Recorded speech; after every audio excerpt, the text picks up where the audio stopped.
Bacaan Alkitab setahun hari ini, Selasa 5 Juli 2022,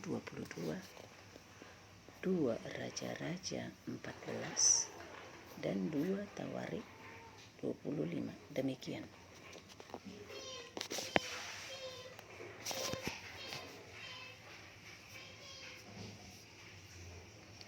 Dalam tahun kedua zaman Yoas bin Yoahas Raja Israel, Amazia, anak Yoas, Raja Yehuda menjadi raja.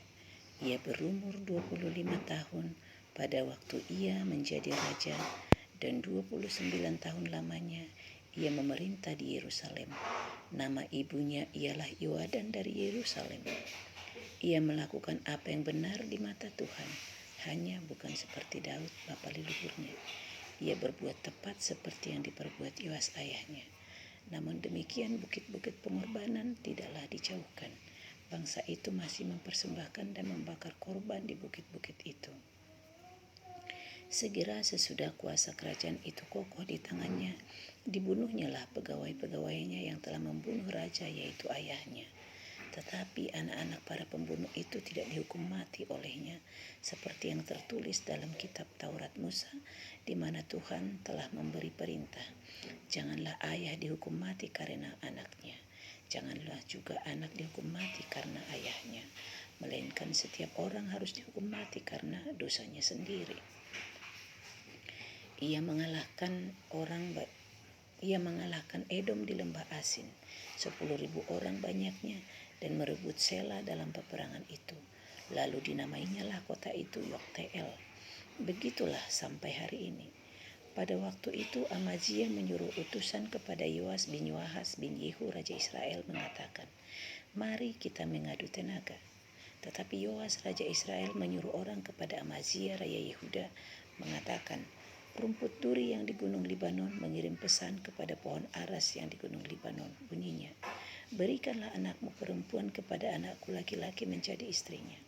Tetapi binatang-binatang hutan yang ada di Gunung Libanon itu berjalan lewat dari sana, lalu menginjak rumput duri itu. "Memang engkau telah mengalahkan Edom, sebab itu engkau menjadi tinggi hati. Cukuplah bagimu mendapat kehormatan itu, dan tinggallah di rumahmu. Untuk apa engkau menantang malapetaka, sehingga engkau jatuh dan Yehuda bersama-sama engkau?" Tetapi Amazia tidak mau mendengarkan, sebab itu majulah Yoas Raja Israel, lalu mengadu tenagalah mereka. Ia dan Amazia Raja Yehuda di Bet-Semes, yang termasuk wilayah Yehuda. Yehuda terpukul kalah oleh Israel, sehingga masing-masing lari ke kemahnya. Yoas Raja Israel menangkap Amazia Raja Yehuda, anak Yoas bin Ahazia, di Bet-Semes.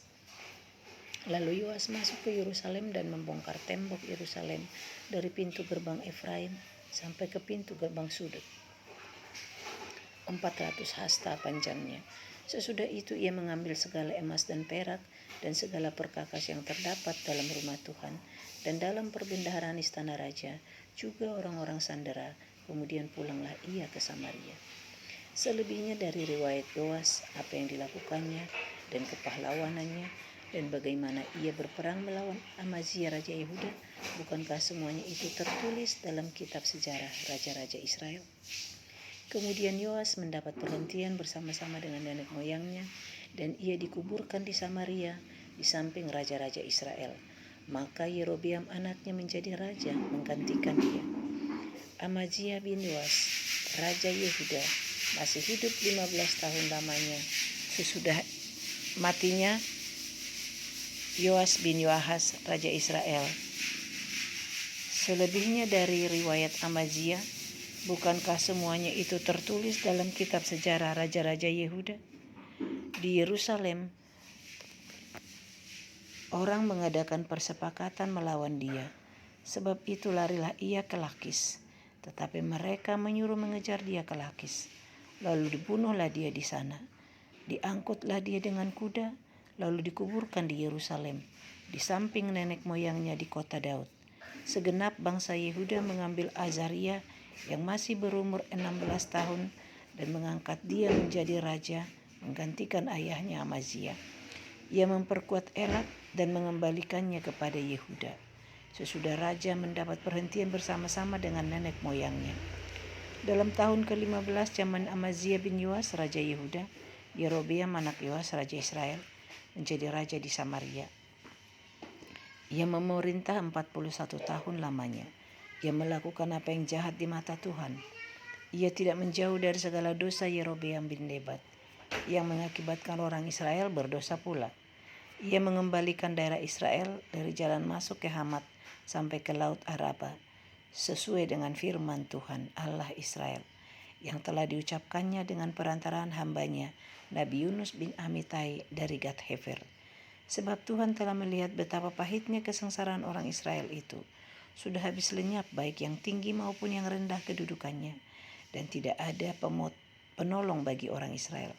Tetapi Tuhan tidak mengatakan bahwa Ia akan menghapuskan nama Israel dari kolong langit. Jadi Ia menolong mereka dengan perantaran Yerobeam bin Yoas. Selebihnya dari riwayat Yerobeam dan segala yang dilakukannya dan kepahlawanannya, bagaimana ia berperang dan bagaimana ia mengembalikan Damsik dan Hamat Yehuda ke dalam Israel, bukankah semuanya itu tertulis dalam kitab sejarah raja-raja Israel? Kemudian Yerobeam mendapat perhentian bersama-sama dengan nenek moyangnya, raja-raja Israel. Maka Zakaria anaknya menjadi raja menggantikan dia.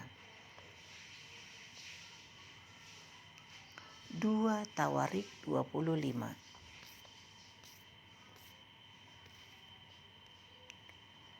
2 Tawarik 25.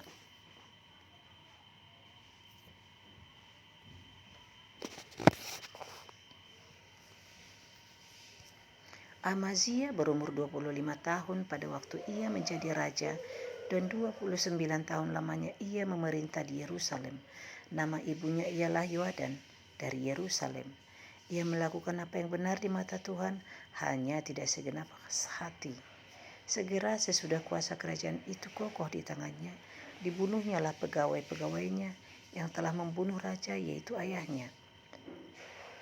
Tetapi anak-anak mereka tidak dihukum mati olehnya, melainkan ia bertindak sesuai dengan apa yang tertulis dalam Taurat, yakni kitab Musa, di mana Tuhan telah memberi perintah, janganlah ayah mati karena anaknya, janganlah juga anak mati karena ayahnya, melainkan setiap orang harus mati karena dosanya sendiri.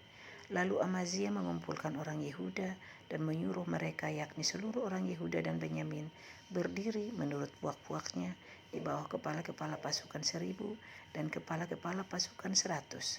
Ketika ia menghitung mereka yang berumur 20 tahun ke atas, didapatinya 300,000 teruna yang sanggup keluar berperang dengan tombak dan perisai. Selain itu ia menyewa 100,000 pahlawan yang gagah perkasa dari Israel dengan bayaran 100 talenta perak. Tetapi seorang abdi Allah datang kepadanya dan berkata, "Ya Raja, janganlah tentara Israel dibiarkan bergabung kepada Tuanku, karena Tuhan tidak menyertai Israel, yakni semua Bani Efraim ini. Dan jikalau mereka bergabung juga, bagaimanapun juga perbuatan dan kekuatanmu di dalam perang, Allah akan menggelincirkan engkau di depan musuh, sebab Allah mempunyai kuasa untuk menolong dan menggelincirkan." Lalu kata Amazia kepada abdi Allah itu, "Bagaimana dengan 100 talenta yang telah kuberikan kepada pasukan-pasukan Israel itu?" Jawab abdi Allah itu, "Tuhan dapat memberikan lebih daripada itu kepadamu."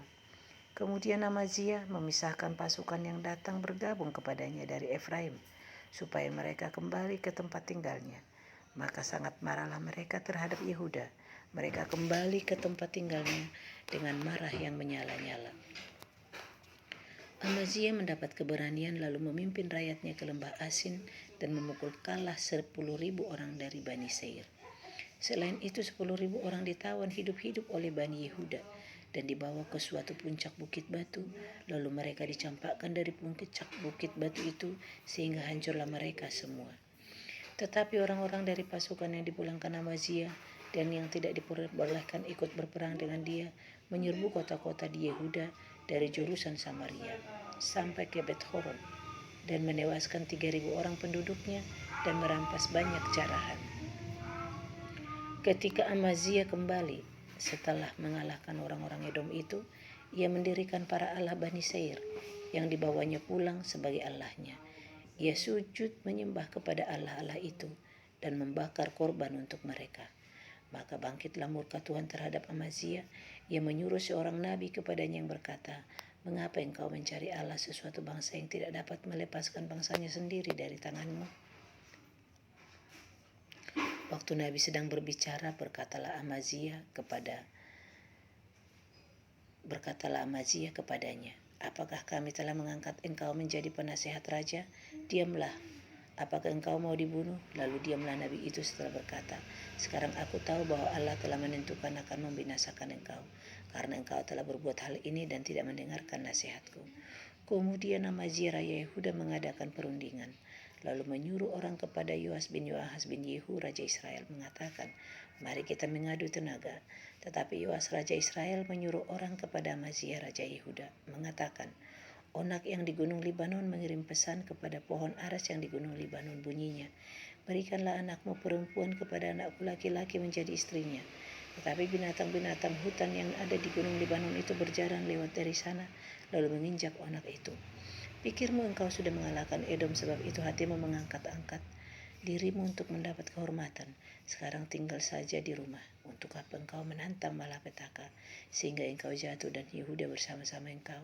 Tetapi Amazia tidak mau mendengarkan, sebab hal itu telah ditetapkan Allah yang hendak menyerahkan mereka ke dalam tangan Yoas, karena mereka telah mencari Allah orang Edom.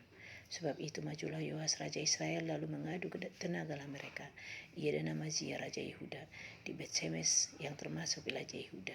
Yehuda terpukul kalah oleh Israel sehingga masing-masing lari ke kemahnya.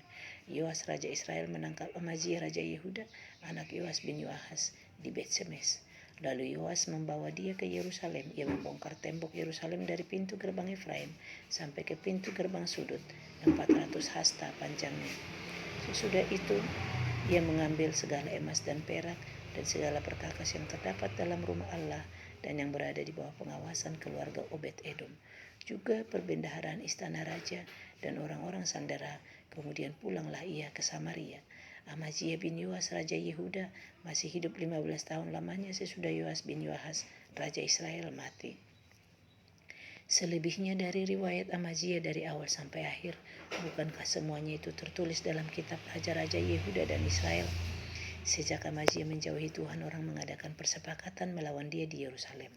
Sebab itu larilah ia ke Lakis. Tetapi mereka menyuruh mengejar dia ke Lakis, lalu dibunuhlah ia di sana. Ia diangkut dengan kuda, lalu dikuburkan di samping nenek moyangnya di kota Daud. Demikian pembacaan Alkitab hari ini. Terima kasih.